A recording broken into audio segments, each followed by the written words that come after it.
19 children. At least 7 of them are adults. They all have phones, they all have Instagram. Several of them have podcasts, YouTube channels, and audiences that have followed them for years. And when their brother Joseph was arrested on charges of child molestation, the majority of them posted nothing. Not a word. Not a prayer request. Not even a vague, carefully worded note about difficult family circumstances. Just complete, total silence. And if you know anything about how this family operates, you already understand that silence in the Duggar world is never an accident. It is a decision. A calculated, deliberate, managed decision. And today we are going to talk about exactly who made that decision, what it costs the people it silences, and who benefits most when an entire family says absolutely nothing. Let's start with what we know. Joseph Duggar, the 9th of Jim Bob and Michelle's 19 children, was arrested in March 2025 on charges related to child involving a 14-year-old girl. The case sent shockwaves through the small but dedicated community of people who have followed this family since the early days of 19 kids and counting. And the reason it sent shockwaves is not just because of the charges themselves, though those are serious enough. It is because this family has been here before. They have stood at this exact intersection of public scandal and private damage before. They know what it looks like when the world is watching. They know what a statement does, what silence does, and which one serves the family better in the long run. And watching the siblings sort themselves into two groups, those who spoke and those who did not, is one of the most revealing things this family has ever shown us about who they really are. So who spoke? Jill Duggar Dillard, who has spent years publicly distancing herself from her parents and from the fundamentalist system she was raised in, made her position known. Ginger Duggar Volo, who co-wrote a book about leaving that world behind, addressed it on her podcast and cried. Jason Duggar posted on Instagram. Maddie Duggar posted. Amy Duggar, the cousin who has always operated on the fringes of this family's carefully curated image, went on camera and sobbed. Josh Duggar's attorney issued a statement from behind prison walls. Even Jim Bob and Michelle, through a spokesperson, issued something.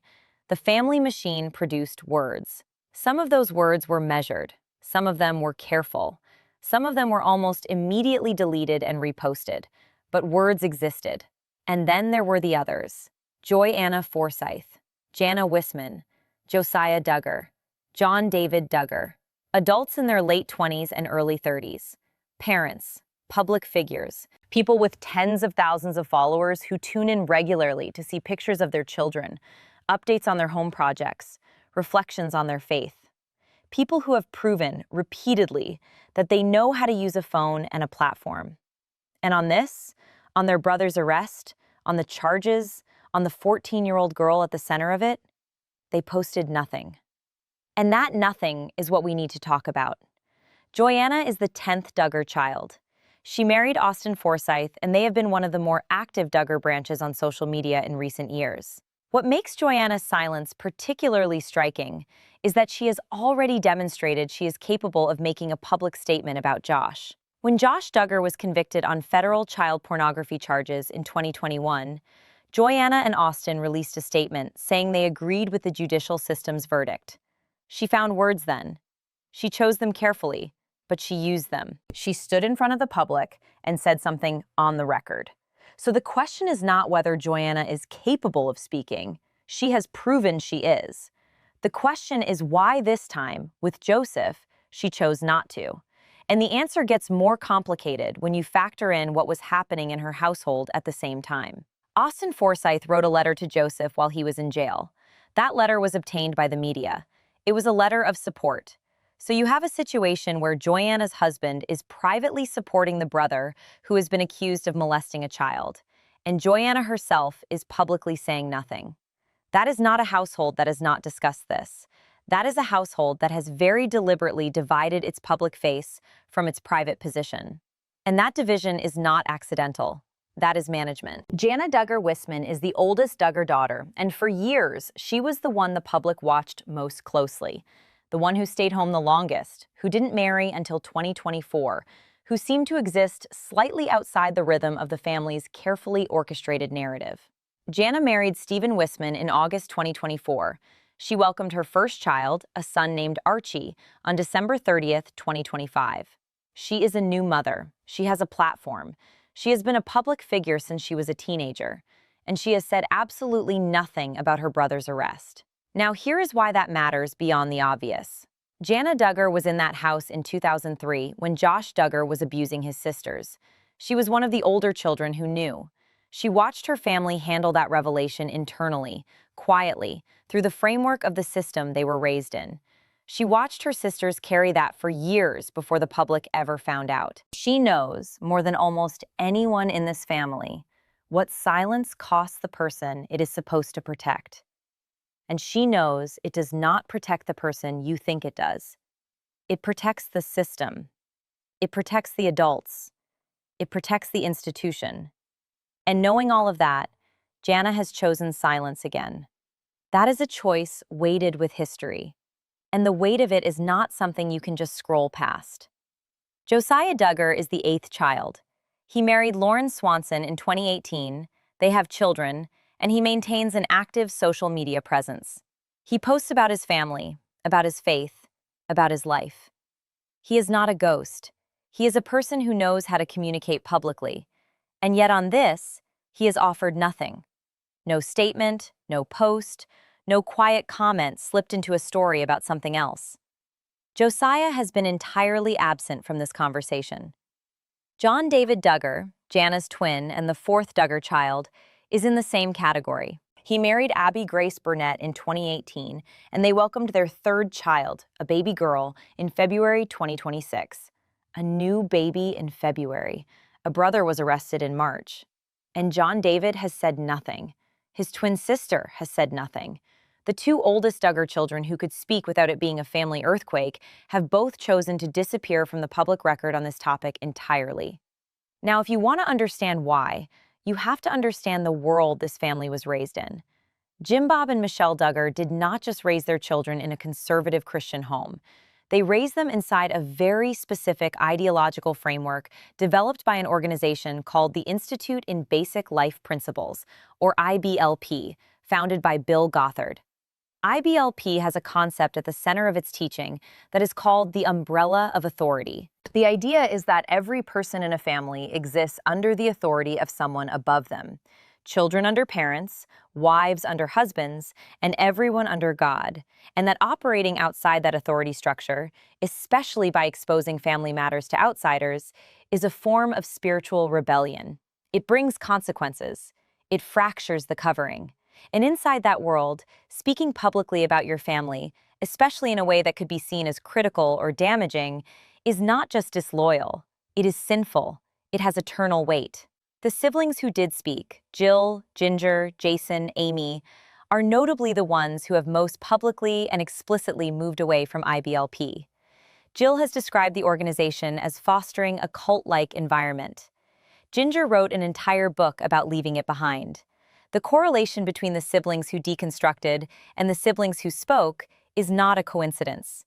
It is a map of who is still inside the system and who managed to get out. The siblings who are silent are almost certainly still operating under the weight of a belief system that tells them loyalty to family is loyalty to God, that speaking out is betrayal, that handling things internally, quietly, through prayer and private counsel is the righteous path. And the cruelest thing about that belief system is that it does not protect the children it claims to protect. It protects the adults who built it. It protects the structures that maintain their power. And it asks the people most harmed by that system, the victims, the children, the women who were never given a voice, to keep paying the price for an institution's reputation long after the damage has been done. But here's the part that matters most when we talk about the siblings who are silent. They are not just managing their relationship with their faith or their parents. They are managing their relationship with their audience. Many of them still have significant followings from the Counting On era, a demographic that skews deeply religious, conservative, and emotionally attached to the Duggar brand. These are not casual viewers. These are people who have watched this family for years, who have followed the courtships and the weddings and the pregnancies, who feel a genuine connection to these siblings and their lives. And speaking clearly in a way that centers the victim and holds Joseph accountable without qualification risks fracturing that relationship. It risks alienating a portion of the audience that is still, even now, sympathetic to the Duggar family narrative. On the other hand, speaking in defense of Joseph, or even speaking in a way that is too soft or too hedged, risks being seen as complicit, as defending a child molester, as being one of those Duggars. There is no safe position. There is no statement that protects the platform and honors the victim at the same time. And so some of them have calculated that silence is the only path that keeps both doors open. And that calculation, whatever we want to say about it, is not irrational. It is not stupid. It is the product of a family that has been trained since childhood to weigh every action against its impact on the collective. Joanna and Jana and Josiah and John-David did not grow up in a household that rewarded individual moral clarity. They grew up in a household that rewarded conformity, collective presentation, and family loyalty. And even as adults, even with their own homes and their own children, and some degree of distance from the machinery of Jim Bob's operation, they are still doing the math they were trained to do. They are still asking, what does this cost me? What does this cost my family? What does this cost my platform? And they are arriving at the answer that silence is cheaper than truth. But here's what that silence actually costs when we zoom out. When the majority of a 19-sibling family says nothing, the narrative gets shaped by the few who do speak. Jim Bob's spokesperson frames it as heartbreak and prayer for the victim language that sounds compassionate but carefully avoids any direct acknowledgement of wrongdoing by the family's systems or structures. Josh Duggar's attorney frames it as false accusations.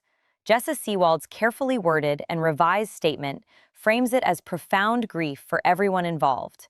Everyone, note, including the perpetrator, not only the victim. And the 6 or 7 adults who said nothing have their silence absorbed into that overall picture.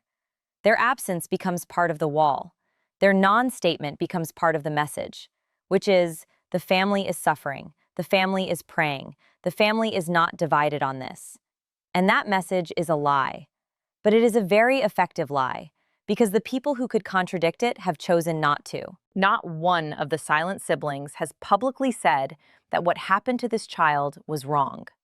Not one of them has said that their brother should face the full consequences of the law without family interference or mitigation. Not one of them has said, I stand with this victim, without qualification, without also mentioning the pain this causes our family, without centering our grief alongside hers. That simple, clear, victim-centered statement has not come from Joanna. It has not come from Jana. It has not come from Josiah. It has not come from John-David.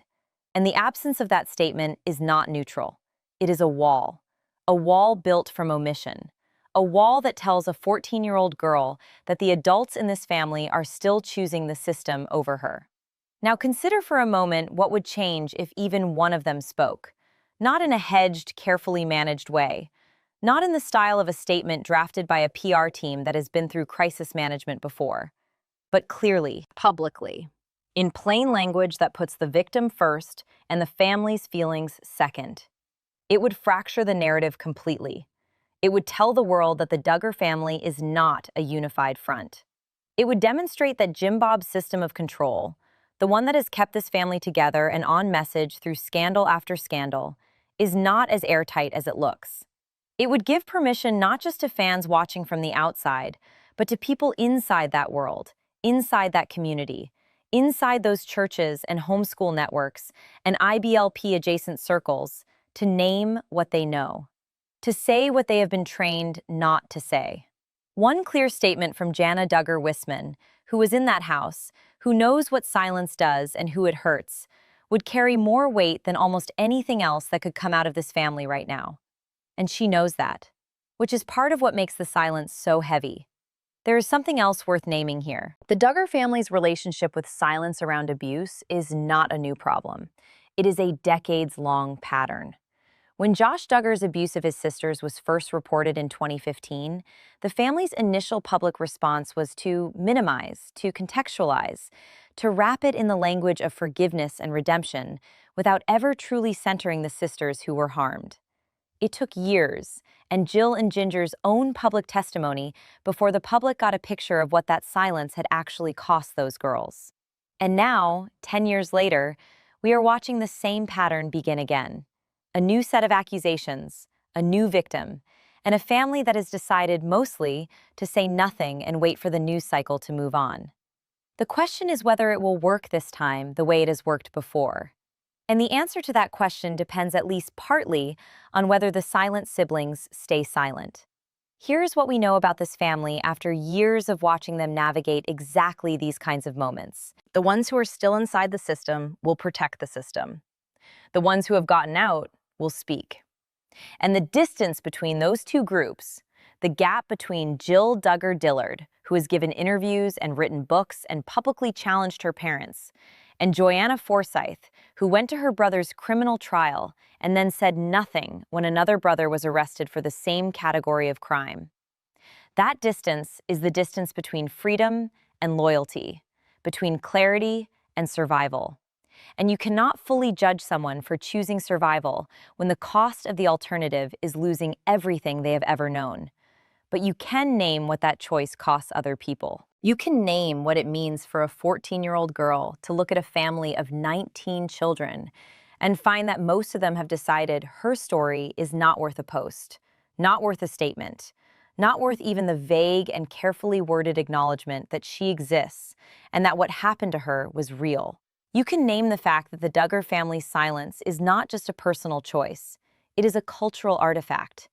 It is the product of a system that has been training its children for decades to prioritize the family's image over the truth. And that system is still running. And it is still working. And the silent siblings are its most current proof. Joanna, Jana, Josiah, John-David. They are not bad people. That is almost certainly true.